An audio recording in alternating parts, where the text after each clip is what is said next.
Some rather surprising news coming down just a little bit ago. News I really did not see coming, and judging by a lot of the comments on the post, it appears that a lot of people were also caught off guard, although the general consensus is pretty positive, and that is that Rob Dukes has returned to Exodus, replacing Steve Zetro Souza. Rob Dukes, of course, fronted Exodus between 2004 and 2014, and he released 4 studio albums with the band: Shovel-Headed Kill Machine in 2005, The Atrocity Exhibition, Exhibit A in 07, Let There Be Blood, which is of course just a re-record of the band's classic Bonded by Blood. That came out in 2008, and Exhibit B, The Human Condition, in 2010. The band released a statement earlier today announcing the news, where they said, "Announcement: Exodus have parted ways with Steve Zetro Souza. We thank Steve for his years fronting the band and all the killer music we made during that time. We wish him only the best in the future and much success with anything he does. And please help us welcome Rob Dukes back to Exodus. We are beyond stoked to have Rob back ripping up the stage with us, and he's looking forward to crushing everything like only he can. Next chapter begins, new record rolls along as planned, and the beatings will continue. See you soon, Exodus." I guess what makes this news rather surprising, other than just seemingly coming out of nowhere,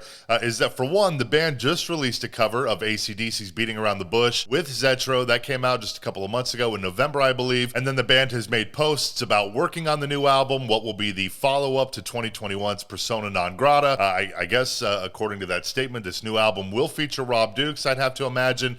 But more so than that, the initial split between Rob Dukes and Exodus, I mean, it was pretty rough, all things considered. When it was first announced back in June of 2014, Gary Holt released a statement very similar to what the band put out today. Obviously just, the opposite. Instead of Rob Dukes leaving, now he's coming back. And then you read these headlines at the time with a quote from Dukes saying, "Fuck those douchebags," of course referring to his then former bandmates. There was all sorts of drama, and then he said that they fired him when he was on his honeymoon just 3 days after his wedding.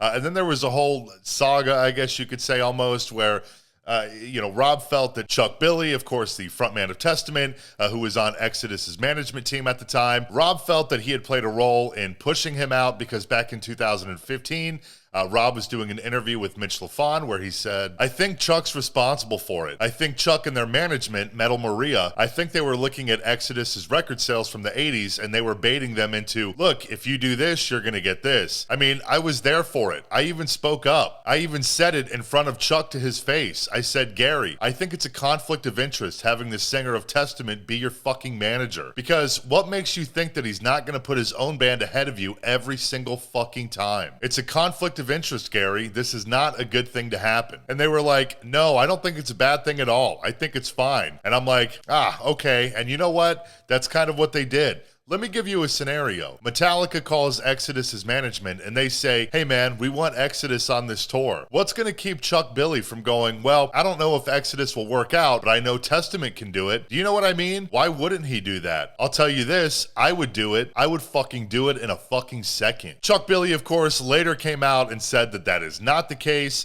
He did mention that he, brought the idea of bringing Zetro back into the band, but it was solely up to the band to make that decision. But Rob Dukes and Exodus eventually made amends just a few years after he left because he reunited with the band in 2017. He did a few songs with them on stage, and of course now he's back in the band, conveniently rejoining the band 10 years after Shovel-Headed Kill Machine was released. So maybe we'll get some sort of reissue this year or some sort of celebration. I mean, I don't know. That's just that's pure speculation. But the one thing I will say too is now with Rob back in the band, I kind of doubt that we'll see any more the Bay Area Strikes Back tours featuring both Testament and Exodus, given the past animosity between Chuck Billy and Rob Dukes. But, I mean, who knows? Maybe they've spoken in recent years and all is good there as well. Who knows? But I'm also curious to know what's going to happen with Rob's other band, Generation Kill. They've been at it for a while. I would imagine that this won't really change much. I could be wrong.